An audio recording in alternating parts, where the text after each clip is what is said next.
और भाई लोग क्या हालचाल है, कैसे हो तुम लोग? सब एकदम बढ़िया। तो यार आज हम लोग पढ़ने वाले हैं लॉस्ट स्प्रिंग चैप्टर के बारे में। स्प्रिंग का मतलब है यहाँ पर चाइल्डहुड, यानी कि लॉस्ट चाइल्डहुड। जो बचपन है ना वो खो गया है। किसका बचपन खो गया है? दो बच्चों का बचपन खो गया है। पहला है साहेब जो कि सीमापुरी में रहता है और कूड़े कलेक्ट करने का काम करता है। जो कूड़ा कचरा होता है ना उसको इकट्ठा करता है और उसमें उसको कभी कभी कुछ पैसे मिल जाते हैं और वो पैसे ना यार उसके लिए सोने या चांदी से कम नहीं है। और दूसरा है फिरोजाबाद का मुकेश जिसका परिवार चूड़ी बनाता है और वो बच्चा ना कार ड्राइव करना चाहता है। फिरोजाबाद में लगभग हर घर में चूड़ी ही बनाई जाती है। वो लोग चूड़ी की फैक्ट्री में जाते हैं और चूड़ियां बनाते हैं। वहाँ पर हर लोग यही काम करते हैं। लेकिन ये जो मुकेश है ना ये कुछ अलग करना चाहता है, ये गाड़ी चलाना चाहता है। तो आज इस चैप्टर में एक एक करके हम इन दोनों बच्चों की कहानी पढ़ने वाले हैं और देखने वाले हैं कि कैसे इनका बचपन इनसे छीन लिया गया या फिर इनका बचपन कहीं खो गया है। और सिर्फ इनका ही नहीं, इनके जैसे लाखों बच्चों का बचपन न यार कहीं खो गया है। तो चलो सबसे पहले हम लोग साहेब के बारे में पढ़ते हैं और इसका टाइटल दिया गया है some time I find rupees in the garbage. साहेब जो है वो ओरिजिनली बांग्लादेश के ढाका से बिलोंग करता है, लेकिन 1971 में कुछ ऐसा हुआ जिसके कारण उसे उसका घर, उसका परिवार उसको छोड़ के आना पड़ा और फिर यहाँ सीमापुरी में आकर उन्हें बसना पड़ा। कभी कभी जब वो अपनी माँ से पूछता है ना कि हमने अपना घर क्यों छोड़ दिया, तो उसकी माँ कहती है कि बहुत सारे तूफान आए जो हमारा घर और खेत उड़ा कर लेके चले गए और यही कारण है कि हम लोग आज यहाँ पर हैं और ये काम कर रहे हैं। इन हरियालियों के बीच और अपने दोस्तों के साथ साहेब को अपने घर की याद बिल्कुल भी नहीं आती थी। हमारी ऑथर अक्सर देखती थी कि उनका पूरा का पूरा एक झुंड आता था और कूड़े में से कुछ ढूंढने की कोशिश करता था। वो उनकी इस लाचारी को, इस गरीबी को देखकर बहुत बुरा फील करती है और जाकर एक दिन एक लड़के से पूछती है कि तुम ये क्यों करते हो। तो वो बच्चा बोलता है कि मेरे पास कोई दूसरा काम नहीं है, स्कूल जाओ, ऐसा ऑथर उसको कहती है। फिर वो तुरंत सोचती है कि मैंने ये क्या कह दिया, इन बच्चों के पास इतना पैसा कहाँ से होगा जो ये स्कूल जाएंगे। तो बच्चा ऑथर को जवाब देता है, मेरे आसपास कोई स्कूल नहीं है, जब बन जाएगा तब चला जाऊंगा। अगर मैं स्कूल खोलूं तो क्या तुम आओगे? हाँ आ जाऊंगा। एक चौड़ी मुस्कुराहट के साथ वो ऐसा बोलता है। इससे हमें ये पता चल रहा है कि वो बच्चा स्कूल जाना तो चाहता है, लेकिन उसके लिए, उन जैसे बच्चों के लिए गवर्नमेंट ने कभी स्कूल बनवाया ही नहीं। कुछ दिन बाद वो लड़का भागते हुए हमारी ऑथर के पास आता है और पूछता है, क्या आपका स्कूल बन गया? और उस समय हमारी ऑथर को बहुत बुरा फील होता है। उनको ये एहसास हो जाता है कि उन्होंने इस बच्चे से झूठ बोला, एक झूठी उम्मीद दे दी है, इनको एक झूठा वादा कर दिया है कि हाँ मैं स्कूल तैयार करूंगी, जो कि वो कभी भी करने वाली नहीं थी। और वो ये भी सोचती है कि मेरे जैसे पता नहीं कितने लोगों ने इसे झूठे वादे किए होंगे और इस अंधेरी दुनिया में ये बच्चे एक झूठे आस की उम्मीद लेकर घूम रहे हैं। ना तो ऑथर स्कूल बनवाने वाली थी और ना ही गवर्नमेंट स्कूल बनवाने वाली थी। उस बच्चे को जानने के कुछ महीने बाद ऑथर उसका नाम पूछती है कि तुम्हारा नाम क्या है, और वो बच्चा घोषणा करता है साहेब आलम, जिसका अर्थ होता है लॉर्ड ऑफ यूनिवर्स, यानी कि ब्रह्मांड का राजा। लेकिन उस बच्चे को उसके नाम का मतलब नहीं पता था और हमारी ऑथर ये सोचकर मुस्कुराती है कि अगर इस बच्चे को इसका नाम का पता चल जाएगा कि ये ब्रह्मांड का राजा है तो ये विश्वास ही नहीं करेगा। नाम से तो ये एक राजा है, लेकिन हकीकत में ये बहुत ही गरीब है। और साहेब बिना अपने नाम का अर्थ जाने हुए अपने दोस्तों के साथ घूमता रहता है। यह नंगे पैर वाले लड़कों की एक ऐसी सेना है जो सुबह एक पक्षी की तरह आती है और दोपहर होते होते गायब हो जाती है। कई महीनों के बाद ऑथर जो है उनमें से हरेक को पहचानने लगती है, क्योंकि वो अक्सर उनसे मिलती है, उनसे बातें करती है, तो अब उनको हरेक का नाम और सब चीज पता हो गया है। तो उनमें से वो एक से पूछती है कि तुमने चप्पल क्यों नहीं पहन रखी है। तो वो बच्चा जवाब देता है, मेरी माँ ने उन्हें सेल्फ से नीचे नहीं उतारा तो मैं कैसे पहनूं। वो सीधा सा जवाब देता है, अगर वो उतार भी देती तो वो उनको फेंक देता।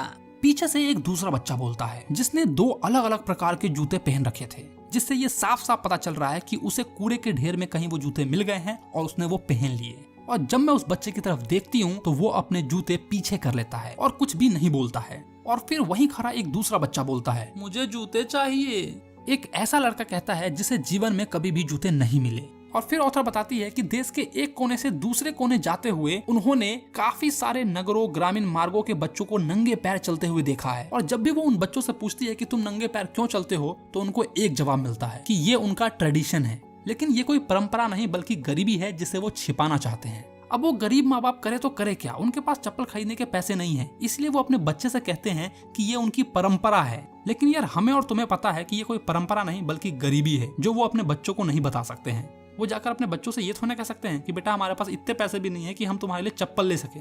इससे यार मुझे मेरा बचपना याद आ गया कि जब भी मुझे कुछ लेना होता था ना, कोई महंगी सामान लेनी होती थी, तो मेरे माँ बाप भी ऐसे ही टाल देते थे कि क्या करोगे इसका, टूट जाएगी 2-3 दिन में, फालतू चीज है, मत लो ये सब। जब हमारे माँ बाप किसी चीज को अफोर्ड नहीं कर पाते हैं तो वो कुछ ना कुछ बहाने मारते हैं। ये उनकी मजबूरी है यार। तो तुम कभी भी ऐसा मत सोचना कि तुम्हारे माँ बाप तुमको कुछ भी चीज नहीं दिलाते हैं। क्या करें, उनके पास है ही नहीं तो दिलाएंगे कहाँ से वो। और ये चीज वो तुमको डायरेक्ट नहीं बोल सकते हैं, तो चीजों को समझो। खैर चलो अब आगे बढ़ते हैं। और इस चीज से हमारी ऑथर को भी एक कहानी याद आ जाती है जो उडुपी में एक व्यक्ति ने उनसे कही थी। ये कहानी एक छोटे लड़के की है जो स्कूल जाते समय मंदिर के पास से गुजरता था, जहाँ उसका पिता जो है वो पुजारी का काम करता था। वो मंदिर में पूजा कराते थे।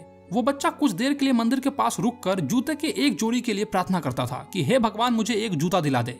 और आज 30 साल बाद जब हमारी ऑथर वापस से उडुपी जाती है तो वो ये देखती है कि पीछे आंगन में एक नया पुजारी रहता है। जो पहले पुजारी रहा करता था वो पुजारी बदल गया है, एक नया पुजारी आ गया है। और उस आंगन में लाल और सफेद प्लास्टिक की कुर्सियां पड़ी हुई है और वहाँ भूरे कलर के यूनिफॉर्म के साथ जुराब और जूते पहने एक छोटा सा लड़का हांफते हुए आया। उसने अपना स्कूल बैग फोल्डिंग बेड पर पटक दिया और ये देखते ही उनको उस लड़के की याद आ गई जो देवी माँ से प्रार्थना करता था कि हे देवी माँ मुझे एक जोड़ी जूते दिला दो। देवी माँ ने उसकी प्रार्थना स्वीकार कर ली और उसे एक जोड़ी जूते मिल गए जिसे वो कभी भी खोना नहीं चाहता है। और अब वहाँ हर एक पुजारी के लड़के जूते पहनते हैं। लेकिन हमारी ऑथर के पड़ोस में रहने वाले वो कूड़े बिनने वाले लड़के जिनके पास अभी जूते नहीं हैं, उनके जैसे बहुत से ऐसे लोग हैं हमारे देश में जिनके पास चप्पल और जूते नहीं हैं। कूड़ा बिनने वाले उन बच्चों से हमारी ऑथर की इतनी पहचान हो गई कि वो उनके घर सीमापुरी चली गई। सीमापुरी दिल्ली के किनारे पे बसा हुआ है, लेकिन डेवलपमेंट के मामले में दिल्ली से कोसों दूर है। यहाँ रहने वाले अनधिकृत निवासी हैं जो 1971 में बांग्लादेश छोड़कर यहाँ चले आए थे।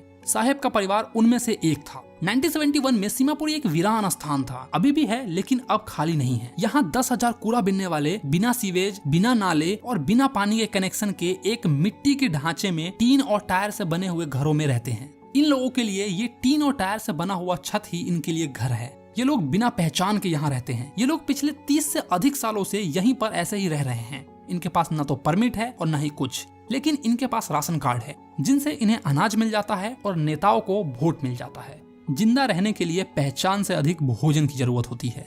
ऑथर वहीं खड़ी एक औरत से पूछती है कि उन्होंने अपने हरे भरे खेतों और नदियों को क्यों छोड़ दिया, जहाँ कम से कम उन्हें पहचान तो मिलती थी।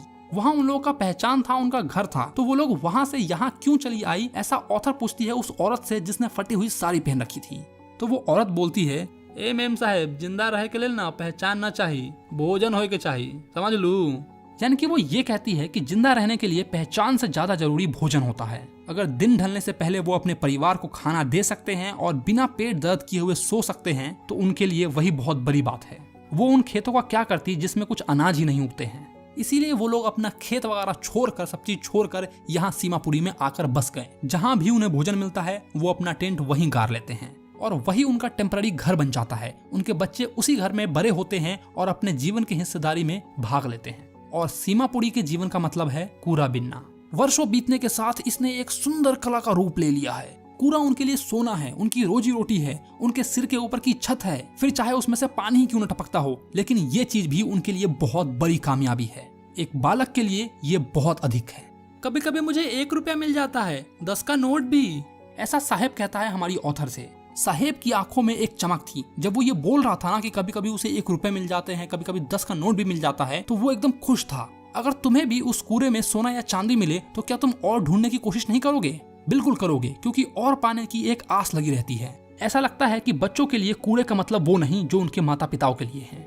बच्चों के लिए ये एक सरप्राइज की तरह है जिसमें उन्हें कुछ रुपए मिल जाते हैं, और बड़ों के लिए इसका अर्थ है जीवन, क्योंकि कूड़े से ही उनका परिवार चलता है, उनका घर चलता है। सर्दियों की एक सुबह पड़ोस के क्लब के बाहर वाले गेट पर मैं साहेब को खड़ा पाती हूँ जब वो सफेद कपड़े पहने हुए 2 युवक को टेनिस खेलते हुए देखता है। मुझे ये खेल पसंद है। बाढ़े के पीछे खड़ा संतुष्टि से उस खेल को देखते हुए कहता है, जब कोई आसपास में नहीं होता है तब मैं अंदर चला जाता हूँ, चौकीदार मुझे झूला झूलने देता है।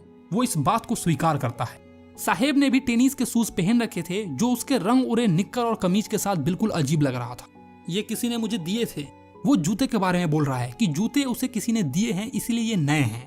ये बात साफ स्पष्ट था कि किसी अमीर घर के लड़के ने उस जूते को फेंक दिया था क्योंकि उसमें छेद हो गया था, और वो जूते अब साहेब को मिल गए हैं और वो उसके लिए नए जैसे हैं। नंगे पैर घूमने वाले लड़के के लिए छेद वाले जूते भी किसी सपने से कम नहीं होते। It's like dream comes true. पर जिस खेल को वो इतने ध्यान से देख रहा था वो उसकी पहुंच से बहुत दूर था। कई दिन बीत जाते हैं, ऑथर को साहेब नहीं दिखता है, लेकिन आज सुबह साहेब मिल्क बूथ की तरफ जा रहा था। उसके हाथ में एक स्टील का जार था और वो ऑथर से कहता है, मैं अब सड़क के उस तरफ चाय की एक रेहड़ी पर काम करता हूँ, मुझे 800 रुपए और पूरा भोजन मिलता है। वो दूर उस दुकान की तरफ इशारा करते हुए ऐसा ऑथर से कहता है, ऑथर उससे पूछती है कि क्या तुम्हें ये काम पसंद है, क्योंकि साहेब के चेहरे पे एक उदासी थी। उसके चेहरे से वो बेफिक्री का भाव गायब हो गया था। स्टील का जार उस प्लास्टिक की बोरी से ज्यादा भारी लगता था, जिसे वो अपने कंधे पे उठाए अपने दोस्तों के साथ घूमता फिरता था। वो बोरा उसका था, लेकिन ये जार उस चाय वाले दुकान का है। अब साहेब खुद का मालिक नहीं रहा, अब वो किसी के यहाँ काम करता है। पहले वो इंडिपेंडेंट था, जब चाहे तब जाकर वो कूड़ा चुन सकता था, उसकी मर्जी होती तो वो जाता चाहे नहीं भी जाता। लेकिन अब उसे हर रोज चाय वाले के दुकान पर जाना है और जैसा चाय वाला कहेगा वैसा उसे करना पड़ेगा।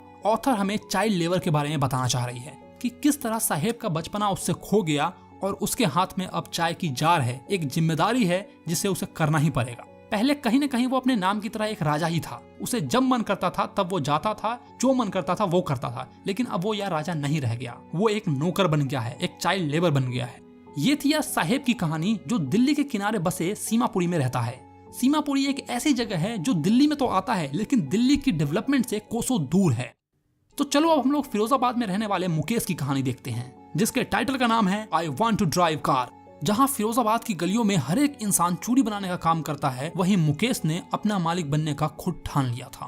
वो गाड़ी चलाना चाहता था। वो कहता है कि मैं एक मोटर मैकेनिक बनना चाहता हूँ। तो ऑथर उससे पूछती है कि क्या तुम्हें कार के बारे में कुछ पता है। तो वो ऑथर की आंखों में आंखें डालकर बोलता है कि वो कार चलाना सीख लेगा। अपनी चोरी के लिए प्रसिद्ध फिरोजाबाद शहर की धूल भरी गलियों में उसका सपना एक मृत्यु मार्ग के भांति चमकता है। फिरोजाबाद का हर दूसरा परिवार चूड़ी बनाने के धंधे में लगा है। यहाँ फूंक मारकर शीशे की चीजें बनाने वाली इंडस्ट्री का केंद्र है। ऐसा लगता है कि यहाँ पर परिवार की कई पीढ़ियां भट्टी में काम करती है, शीशा जोड़ती है और दूसरे औरतों के लिए चूड़ियां बनाने का काम करती है। मुकेश का परिवार भी उनमें से एक है। उनमें से कोई नहीं जानता है कि हवा और प्रकाश से वंचित अंधेरी कोठरियों में उच्च तापमान वाली शीशे की भट्टी पर काम करना इल्लीगल है। उन बच्चों के लिए ये एक गैर कानूनी काम है। ऑथर यहाँ भी हमें चाइल्ड लेबर के बारे में बता रही है कि जो बच्चों से काम कराना ना, ये एक गैर कानूनी काम है। बच्चे ही नहीं यार, यहाँ पे बड़े भी काम करके अपनी आंखें खो देते हैं। अगर तुम्हें एक अंधेरी कोठरी में कैद कर दिया जाए और काम करने के लिए बोला जाए तो कैसा लगेगा। यहाँ के लोगों के लिए भी ये बिल्कुल ऐसा ही है। ये एक काल कोठरी में हाई टेम्परेचर पे काम करते रहते हैं, जिनसे इनकी आंखें खराब हो जाती है। न तो वो बाहर का उजाला देख पाते हैं और न ही कुछ और। ऑथर आगे बताती है कि अगर वहाँ पर कानून लागू कर दिया जाए तो उसके जैसे 20,000 बच्चों को भट्टी में से बाहर निकाल दिया जा सकता है, जहाँ वो अपना दिन का पूरा समय बिताते हैं और अपनी आंखें खो देते हैं। मुकेश बहुत ही ज्यादा एक्साइटेड था ऑथर को अपने घर ले जाने के लिए, क्योंकि उसका घर न वापस से बन रहा था। वो पूरे गर्व के साथ कहता है कि मेरा घर न वापस से नया बन रहा है। कूड़े के बदबूदार गलियों को हमने पार किया, गिरती हुई दीवारों वाली झोपड़ियां जिन्हें ये लोग घर कहते हैं, जिसके दरवाजे बहुत ही कमजोर हैं, खिड़कियां हैं ही नहीं और इंसान और जानवर दोनों एक साथ यहाँ रहते हैं। ऐसे ही एक दरवाजे पर वह रुकता है। कौन रुकता है? मुकेश। लोहे के एक कमजोर दरवाजे पर वह जोर से ठोकर मारता है और धक्के मारकर उसे खोल देता है। हम एक आधी बनी झोपड़ी में प्रवेश करते हैं, सूखे घास के छप्पर से ढके, जिसके एक हिस्से में लकड़ी से जलने वाला चूल्हा है, जिस पर एक बड़े बर्तन में पालक की पत्तियां उबाली जा रही है और कटी हुई सब्जियां बड़ी अल्युमिनियम की थाली में जमीन पर रखी हुई है। एक कमजोर युवती पूरे परिवार के शाम का खाना बना रही थी। धुएं भरी आंखों से वो मेरी तरफ देखकर मुस्कुराती है। वो कोई और नहीं बल्कि मुकेश के बड़े भाई की पत्नी थी, यानी कि मुकेश की भौजाई थी, मुकेश की भाभी। उम्र में कोई खास बड़ी नहीं, पर घर के बहू के रूप में आदर पाना उसने प्रारंभ कर दिया। जैसे यार हमारे यहाँ है ना कि जब कोई नया इंसान आता है या फिर कोई अननोन पर्सन आता है तो जो घर की बहुएं होती है वो घूंघट कर लेती है। तो वही चीज मुकेश की भाभी ने भी किया। जैसे ही ऑथर को देखा तो वो घूंघट कर लेती है। 3 पुरुषों का दायित्व उसे मिल ही चुका है, उसका पति, मुकेश और इनके पिता। जब भी कोई बुजुर्ग व्यक्ति अंदर आता है वो धीरे से टूटी दीवार के पीछे चली जाती है और अपना घूंघट अपने चेहरे से अधिक निकट ले आती है। उनके यहाँ रिवाज है कि बहू को घर के बड़े पुरुषों के सामने मुंह ढकना चाहिए। ये रिवाज तो यार हमारे यहाँ भी है। इस मामले में बुजुर्ग एक गरीब चूड़ी बनाने वाला इंसान है। पहले दर्जी निर्माता के रूप में वर्षों तक कठिन परिश्रम करने के बाद भी वो न तो अपने घर की मरम्मत करा सका और न ही अपने दोनों लड़कों को स्कूल भेज सका। वो केवल इतना ही कर सका कि जो वो जानता है वो अपने बच्चों को सिखा पाए, जो कि है चूड़ी बनाने का काम। ऑथर यहाँ मुकेश के पिता के बारे में बात कर रही है। जो उसके पिता थे ना, वो पहले एक टेलर थे और टेलर के रूप में वो ना तो अपने दोनों बच्चों को स्कूल भेज सके और ना ही उनकी घर की मरम्मत करा सके। बाद में वो चूड़ी बनाने लगे और अपने दोनों बच्चों को भी यही सिखाया कि तुम लोग भी चूड़ी बनाओ। जब हमारी ऑथर मुकेश और मुकेश की भाभी को बड़े गौर से देख रही थी तो पास खड़ी मुकेश की दादी कहती है, बेटा यही उसका कर्म है, उसका भाग्य है, भगवान के लिखा कोई मिटा सकता है क्या? मुकेश की दादी जिन्होंने स्वयं अपने पति को शीशे की चूड़ियों पे पॉलिश करने वाले धूल से अंधे होते देखा है, वो ऐसा कहती है। वो जानती है कि उनका पोता भी आगे चलकर अंधा हो जाएगा, उनका बेटा भी अंधा होने वाला है, लेकिन फिर भी वो कुछ नहीं कर सकती। वो इस चीज को अपना भाग्य मानती है, अपना दुर्भाग्य मानती है। मनिहारों की जाति में जन्म लेकर उन्होंने चूड़ियों के अलावा कुछ भी नहीं देखा है। मनिहारों यार चूड़ी वाले को कहते हैं, जैसे कि जो मिट्टी का काम करते हैं उसे कुम्हार कहते हैं, जो बाल काटता है उसे नाई कहते हैं, वैसे ही चूड़ी बनाने वाले को मनिहारों कहते हैं। घर में, आंगन में और हर दूसरे घर में फिरोजाबाद की हर गलियों में चूड़ियों के गुच्छे धूप से सुनहरी, धान सी हरी, गहरी नीली, गुलाबी, बैंगनी, हर उस रंग की जो इंद्रधनुष के 7 रंगों में होती है, खाली पड़े आंगनों में ढेर लगे होते हैं। यानी कि फिरोजाबाद की हर गलियों में, हर जगह पे तुमको सिर्फ चूड़ियां ही चूड़ियां दिखेगी। और यही चूड़ियां ठेलों पर इन गंदे मकान से शहर की उन गलियों में जाती है जहां औरतें इसे खींच कर ले जाती है। यहाँ पर ऑथर हमें ये बताना चाह रही हैं कि इन्हीं गंदे मकानों से ये चूड़ियां जो है ना शहर में जाती है और वहाँ खूबसूरत औरतें अपने हाथों में पहनती हैं इसे। ऑथर हमें ये एहसास दिलाना चाहती है कि जब हम किसी गरीब को देखते हैं तो हम कैसे रिएक्ट करते हैं, लेकिन हम ये भूल जाते हैं कि वही गरीब इंसान हमारी डेली जरूरतों की चीजों को बनाता है। अंधेरी झोपड़ियों में टिमटिमाते तेल की लैंप की लो फ्लेम लाइट्स पर लड़के लड़कियां अपने माताओं पिताओं के पास बैठे शीशे की रंगीन टुकड़ों को जोड़कर गोल चूड़ियां बनाते हैं। उनकी आंखें बाहर के प्रकाश के अपेक्षा अंधेरों के अधिक अनुकूल हो पाती है। मतलब उन्हें नेचर की लाइट से ज्यादा अच्छी अंधेरी रूम में वो टिमटिमाती तेल की लाइट अच्छी लगती है, क्योंकि दिन रात उनको वहीं पर काम करना पड़ता है। और यही कारण है कि वहाँ बच्चे एडल्ट होने से पहले अपनी आंख की रोशनी खो देते हैं। फीके गुलाबी रंग के ड्रेस पहने सविता नाम की एक युवा एक बुजुर्ग महिला के पास बैठे शीशे की टुकड़े को जोड़ रही थी।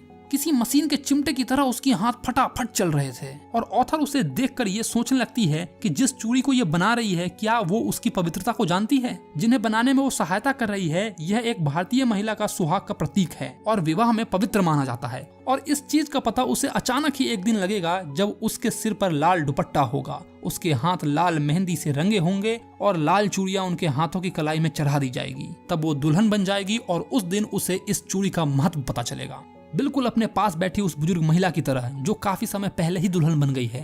चूड़ियां तो अब भी उस बुजुर्ग महिला की हाथों में है, लेकिन उनकी आंखों की रोशनी चली गई है। देख रहे हो तुम लोग, उस बूढ़ी औरत की भी आंखों की रोशनी चली गई है और उस बच्ची सविता के भी आंखों की रोशनी एक दिन चली जाएगी। एक वक्त पेट भर खाना भी नहीं खाया, प्रसन्नता से विंचित आवाज में वो बूढ़ी औरत कहती है। उसने अपने पूरे जीवन में कभी भी भरपेट खाना नहीं खाया था, यही है उसकी कमाई। दिन रात वो शहर की औरतों के लिए चूड़ियां बनाती है, लेकिन पेट भर खाना भी नहीं खा पाती। चूड़ियां बनाते बनाते अचानक ही उसे एक दिन चूड़ियां पहना दी जाती है, यानी कि उसकी शादी हो जाती है और धीरे धीरे वो अपनी आंखों की रोशनी खो देती है। पूरा जीवन बीत गया और न तो वो भरपेट खाना खा पाई और न ही अपने परिवार के साथ शांति से जी सकी। यही है फिरोजाबाद की हर एक औरत की कहानी। लहराती हुई दाढ़ी वाला उसका बूढ़ा पिता कहता है, मुझे चूड़ियों के अलावा कुछ नहीं पता, मैंने सिर्फ इतना किया है कि अपने परिवार के रहने के लिए मकान बनवा दिया है।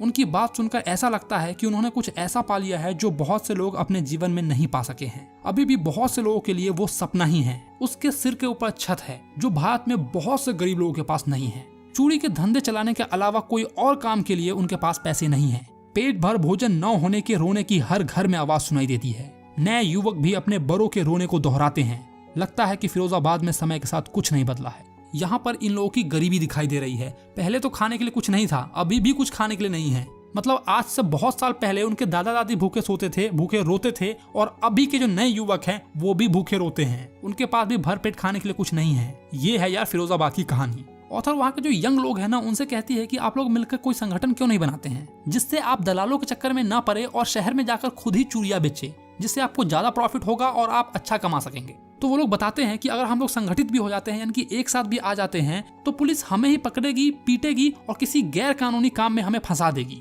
उन लोगों के बीच कोई लीडर नहीं है जो उनको सही डायरेक्शन दिखा सके, सही गाइड कर सके, जो अपने हक के लिए लड़ सके।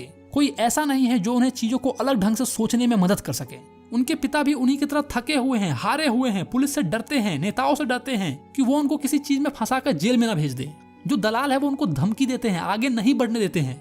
तुमने साउथ की कई सारी ऐसी मूवीज देखी है जिसमें ऐसा होता है।